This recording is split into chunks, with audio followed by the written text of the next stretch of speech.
Not often you see a supporting cast both melee and all the core's range. That's what we have this game. Yeah, but the good thing of this Enchantress is that she benefits heavily from the Drow. So you have Invoker who will benefit from the Drow Ranger, and then you have It is very safe to say. Yeah, I'm not going to be as well for else you mentioned base master power, but he smash talker. You know that. Yeah, I mean, he pops that hunter, then he gets the kill on Tree. Dodges the stun strike just enough to survive. Can't with two for himself. They held him night. Whole half will stop. Gap is unable. Shouts that too deep for TNC. Kills two. Two kills for the Drow range, and they only fed the Treant, right? So overall, a pretty good trade for 3 for 1. Takes it. Yeah, that's the thing. They're the ones that lost the player, yet they still get 3 bounties. And here we go. Look at Invoker. He's in trouble. The science is up. It finally wears off, though. He gets his ghost walk, but they have the dust, of course. The call down, not even real needed, just to secure it. And Faith Beyond also dropping because of it too. Flying on top of him, he also falls.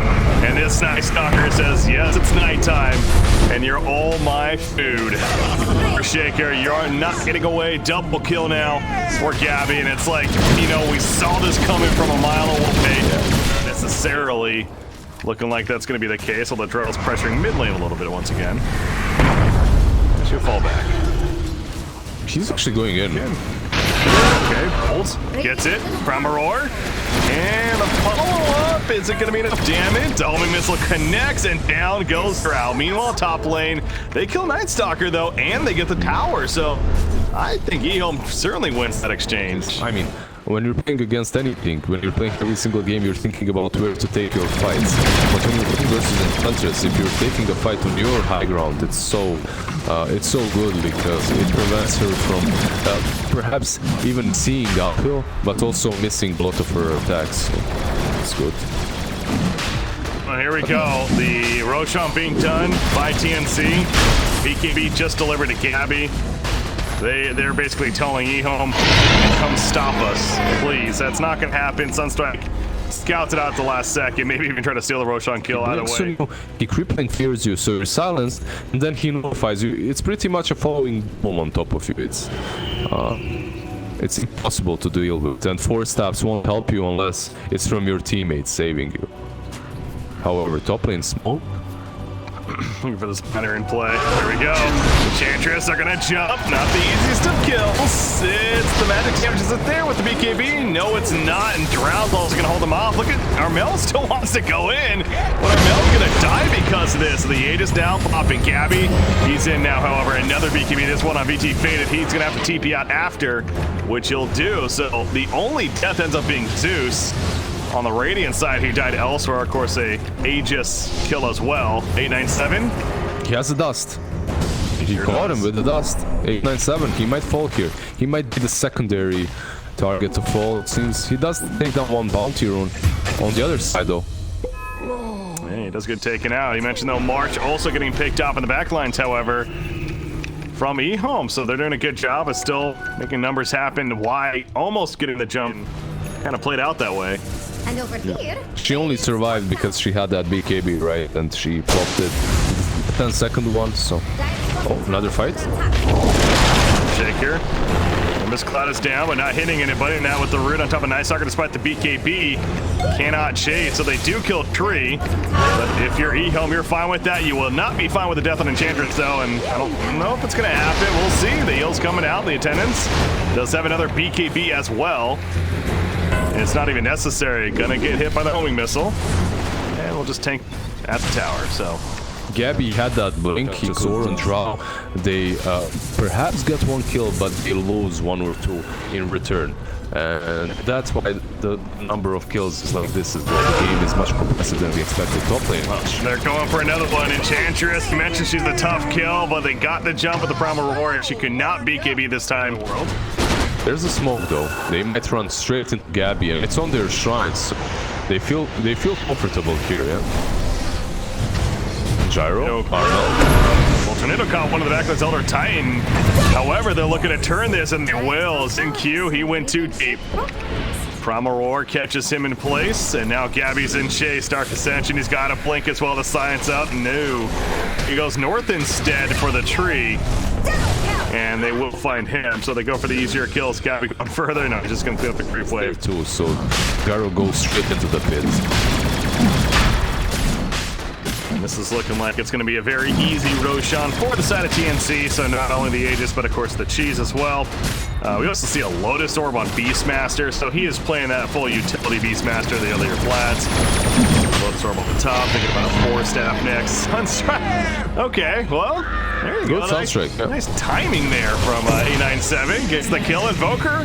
However, he's trying to get away from this nice Stalker. Eventual 4-staff comes out to help him do so. But Gabby's not done yet. Gabby's still thinking about going to MVP Fade. It could be the next candidate. Has a BKB. Certainly going to come into play if he does jump. And here we go again. Double silence on top of several heroes. The BKB pop by Faded. And down goes Tree. Has a buyback, by the way. May come into play. Now he's in 8. The rest are going to run for EHOME and they'll be fine. So instead, focusing on the tower. Look at the bottom lane meanwhile. Airshaker putting a little bit of pressure on the tower. Decent victory for them. And they smoke up. They're going in again. Oh, this tree, though. This tree will expose them. And Gabby's like, damn it, I want to kill you now. I mean, they'll do that, but again, that's kind of a minor victory for EHOME. Really, it allows the team to see where the others are at. They can now play defensive accordingly, and that's exactly what's going on. In fact, screw defensive, they're going offensive. Gabby gonna be jumped, Cataclysm comes out, but the follow-up wasn't really there. The best as a good 4-staff to save Gabby. Now he's back in. Here comes the Astral Spirit as well. Gabby's taking chunks of damage from this Enchantress despite the BKB. I'm gonna be somewhat careful, but VT faded. Ain't taking enough. No buyback. 90 no buyback. seconds without the shroud, yeah. All right, 85 seconds. That is quite a while, in fact. Now Earthshaker, he's going to make his way out. Or Enchantress being run down for the Gyrocopter. Look at the attacks from Gyro, by the way. With that Mjolnir. And down goes Enchantress for 70. So suddenly, they I guess they overstepped. Controlled it up to path. Shaker alone isn't just enough. Tree? Yeah, Tree. Yeah, speaking of Tree, he's dead again. But now he's back. Does have overgrowth, again ready to go, but with 2 cores still dead, both Enchantress and Drow, what is it really gonna do? Invoker, you just keep throwing abilities at you. Gabby though says, I'm tired of your spells. I want to kill you. We'll do just that. Has a buyback on Invoker, but this could be the beginning of the end now. It's a lineup that certainly has that potential that just snowballs off of one big fight. Yeah, they do have Ancient Drow coming up in 5 seconds. So I guess Invoker will buy back as that happens. And they'll try to put one last fight. Eventually. Daytime coming in, so yeah, there's the buyback. BKB TP from Gyrocopter. Looks like it is going to be successful, however. Elder Titan is caught, and so is the Beastmaster. So Elder Titan dead, Beastmaster also falls. So they get a kill Enchantress and Tree. And now they gotta run. I think Tree needs to sacrifice himself, yeah. Just realize you're gone. Help Fade Beyond get out. Oh, Roar is there. No Lincolns on Enchantress. No buyback on Enchantress. Maybe? I think he just spotted Basher, by the way. Yep. Yeah, he got the Basher. Oh, that's a Lotus Orb. Select on a KP, and now comes a Sunstrike, and now KP's in trouble. Oh, he stunned himself to lead to a death. That's awkward. A lot of BKBs were forced out from EHOME, so they still have to be careful, but considering they took down Beastmaster, it's TNC that are going to... Gyrocopter has it, the Ag's Blessing in hand too. It's Stalker. Oh, this is awkward. Okay, well, maybe not. Dark Ascension, he's going in. He wants to make a play, get the BKBs activated, and Invoker's gonna drop like a freaking rock. Oh, does have the buyback, but man, that nice Stalker just 1v5'd and 1v4'd. He just jumped into all. I mean, again, Nimbus Cloud was there, 2 of them in fact, but yes, I get your point. He was certainly not afraid, and for good reason. Invoker will buy back. And that's now time to fall back for TNC.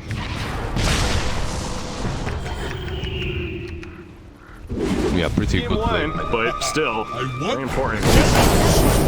doing everything they can to hold out, and you know, it's again to what end. But hey, if you're EHOME, figure that out later. Keep stalling.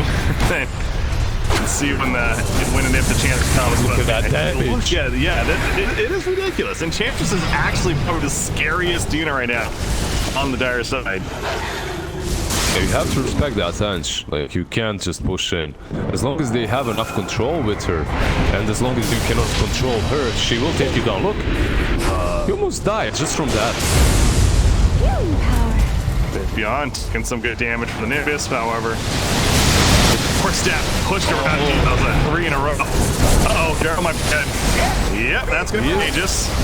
Yeah, but Tench has no more mana, so she needs to go back, and now you have a small opportunity, perhaps. But no, they will move back. They will just lost that Aegis, and they're like, okay, let's try. I guess they will try to smoke up. Yeah, smoke up and go from the bottom side instead.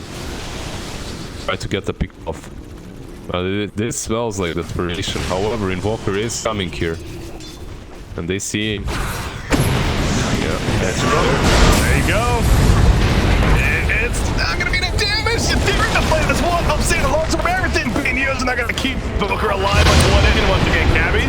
He's the cheese. He got low. He's back up. Somebody locked out. Forced out. Into the pushback. Yeah, the Nimbus Cloud is dealing so much damage, favoring TNC after the Cataclysm. I don't believe it. They're fighting at the fountain. Everyone pie bet free home.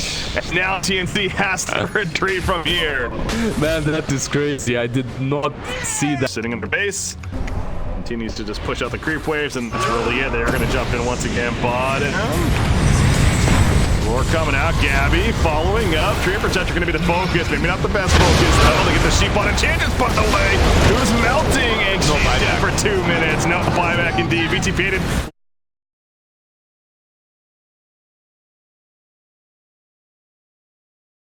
And she is dead too. There are no buybacks across the board. And there we go. Finally, GG's call. TNC nearly a 70,000 network lead. But it took a bit of it apparently. EHOME holding as long as they could. Yeah, not enough. But it's all said and done. It took them a lot of time to take this game, and TNC, they played like really.